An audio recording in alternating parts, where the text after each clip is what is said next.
거대한 제방도 작은 구멍에서부터 무너지기 시작합니다. 지금 우리 눈앞에 벌어지고 있는 배신과 음모는 단순한 사건으로 치부할 수 없는 복잡한 구조를 형성하고 있습니다. 이것은 권력 다툼을 넘어서 대한민국 민주주의 근간을 흔드는 거대한 흐름의 일부일 수도 있습니다. 이 엄중한 현실을 초월적 관념으로 바라볼 필요가 있습니다. 그 이면에 숨겨있는 진실을 파헤쳐 보아야 합니다. 국민의힘 당원 게시판은 당원들의 목소리를 내는 중요한 공간입니다. 그러나 최근 그 성스러운 공간에 여론 조작단이 침투해서 난장판을 만들고 있습니다. 예를 들어 특정 계정 하나가 단 1년 만에 1만 건이 넘는 게시물을 작성했다는 사실들이 폭로되었습니다. 이는 국민의힘 전체 게시물 20분의 1을 차지하는 어마어마한 양입니다. 하루 평균 32개, 22분마다 하나씩 작성된 꼴입니다. 이것은 사람이 아닌 매크로 프로그램의 개입 없이는 불가능한 속도입니다. 더 충격적인 점은 게시글의 내용입니다. 모든 글이 일정한 패턴 그리고 메시지가 반복적으로 나타납니다. 윤석열 대통령, 김건희 여사를 비판하고 한동훈은 찬양하는 글들이 주를 이루고 있었습니다. 이것은 개인의 의견이 아닌 치밀하게 조율된 조직적 음모로 보이고 있습니다. 과거 김경수 드루킹 사건과 놀라울 정도로 비슷한 패턴을 보이고 있습니다. 당시 김경수는 매크로 프로그램을 이용해서 여론을 조작했습니다. 2년형을 선고받았습니다. 이번 사건에도 특정 계정의 과도한 활동량, 반복적인 메시지 패턴은 김경수의 드루킹과 같은 맥락이라는 의심을 받고 있습니다. 특히 주목할 만한 것은 글들의 마지막에 칼럼이라는 단어가 반복적으로 나오고 있습니다.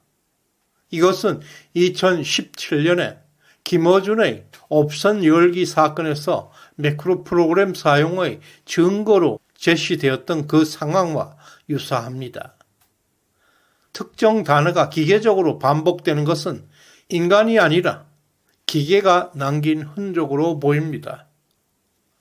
더욱 한동훈 가족이 연루된 정황은 이번 사태를 한층 심각하게 만들고 있습니다. 한동훈 가족의 명의로 등록된 8개의 계정들이 동일한 메시지를 생산하고 여론을 조작해온 것입니다. 이것은 가족 단위로 조직적 활동이 이루어졌다기보다는 명의 도용이라는 의혹을 받고 있습니다. 명의 도용은 여론 조작입니다. 과거 드루킹 사건이 대한민국 정치사를 뒤흔들었던 것처럼 이번 한동훈의 여론 조작 의혹들도 민주주의의 심각한 도전입니다. 김경수 사례는 이러한 음모들이 이러한 여론 조작들이 현실이 될 경우 그 위험성을 잘 보여주었습니다. 국민의힘 게시판에 발견된 이 매크로 흔적들이 과연 어떤 결말로 이어지게 될지 우리는 끝까지 주목해야 합니다. 이 음모는 대한민국 민주주의를 뿌리째 흔드는 여론 조작 사건이기 때문입니다. 한동훈과 이재명, 겉으로는 서로 극명하게 대립하고 있는 인물로 보입니다. 그러나 그 이면을 들여다보면 놀랍게 서로 연결고리가 드러납니다. 표면적으로는 서로 반대 진영에 서 있는 것처럼 보입니다. 실제로는 그들은 정치적 이익을 공유하면서 음으로 양으로 서로 협력하고 있다는 정황이 포착되고 있습니다. 예를 들어 이재명 대표가 기소될 위기에 처해 있을 때 지난 2년간 한동훈 장관의 검찰은 결정적인 한 방을 날리지 않았습니다. 2년 넘게 수사를 질질 끌면서 수사 강도를 낮췄다는 의혹을 받고 있습니다. 반대로 한동훈이가 정치적 위기에 몰렸을 때 이재명의 야당 진영의 반격은 뭔가 이상해 보였습니다. 치명적인 공격은 피하고 서로 적당히 선을 넘지 않는 모습들이 반복되고 있습니다. 우연으로 보기에는 너무나 의심스럽습니다. 특히 한동훈 특검 법안과 관련해서 야당이 총선 공약으로 특검을 내걸었습니다. 아직까지도 지지부진합니다. 또한 한동훈 법무부 장관 시절 여론조성팀 진상조사 역시 흐지부진한 채 결과가 없습니다. 이러한 것들은 정치적 거래 가능성을 강하게 시사하고 있습니다. 의대 정원 확대 문제, 최상병 특검과 같은 민감한 이슈들에서도 두 사람의 공조가 감지되고 있었습니다. 한쪽에서 공격하면 다른 한쪽에서는 이를 이용해 정치적 입지를 강화하는 모습이 포착되기도 했습니다. 이러한 상황들은 국민들을 정말 혼란하게 만들고 적군과 아군의 경계를 흐릿하게 만들고 있습니다. 두 사람의 비밀 독대 사건은 의혹에 불을 지피는 중요한 순간이었습니다. 여야 대표가 입회자도 없이 40분 넘게 단독으로 독대한다는 사실은 회동 이상의 의미를 가지고 있습니다. 그 이후에 한동훈은 윤석열 대통령 부부에게 첨예하게 대립하면서 내부 총질을 집중해 왔습니다. 이러한 결탁 의혹들이 사실이라면 이는 국민을 기만하고 민주주의 뿌리를 뒤흔드는 심각한 음모입니다. 한동훈과 이재명은 정치적 손익 계산 아래 손을 잡았을 것입니다. 이것은 현대 정치사의 가장 큰 배신으로 기록될 것입니다.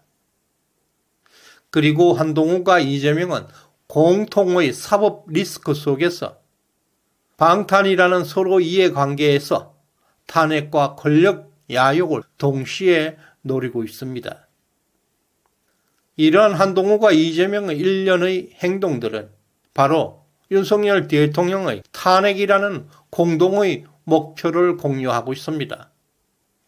윤 대통령의 지지율을 의도적으로 끌어내리고 결국 탄핵으로 몰아가는 음모의 정황이 점차 드러나고 있는 것입니다. 한동훈은 겉으로 윤석열 정부의 핵심 인사로 활동하는 것처럼 충성을 표명할 때도 있지만 그 이면에는 대통령을 제거하는 치밀한 계획이 숨어 있다는 의혹들이 제기되고 있습니다. 국민의힘 당원 게시판뿐만 아니라 DC인사이드, 네이버, 다음 카페 등 다양한 커뮤니티에서도 조직적으로 퍼져 있는 윤석열 대통령과 김건희 여사를 비난하는 것들이 단순히 개인 의견이 아니라 아주 체계적이고 조직적인 여론 조작의 결과로 보이고 있습니다. 특히 이런 댓글들의 메시지에는 한동훈의 이름이 빠지지 않습니다. 그는 자신과 가까운 세력들을 동원해서 여론을 조작하고 게시판과 댓글을 통해서 대통령 지지율 하락을 유도한 정황이 포착되고 있습니다. 반복적으로 생산되는 비난 메시지들은 단순한 비판이 아니라 특정 언론들과 연결을 통해서 윤 대통령의 지지율 하락을 부추기고 있습니다. 더욱 한동훈은 국민 눈높이라는 프레임을 만들어서 내부 총질을 강화하면서 윤 대통령에 대한 부정적 이미지를 극대화하고 있습니다. 이런 방법으로 한동훈과 이재명의 민주당은 대통령을 마녀 사냥하는 데 서로 협력하고 있다는 의혹도 크게 나타납니다. 이들은 이렇게 여론을 조작함으로써 조기 대선과 권력 장악이라는 목표 아래 두 사람은 공통의 사법 리스크 방탄에 공조하고 있습니다.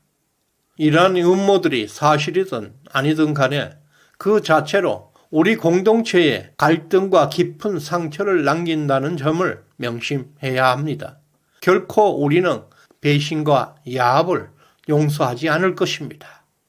이들의 음모를 끝까지 파헤쳐야 할 것입니다. 구독, 좋아요 꼭 눌러주시길 바랍니다. 고맙습니다.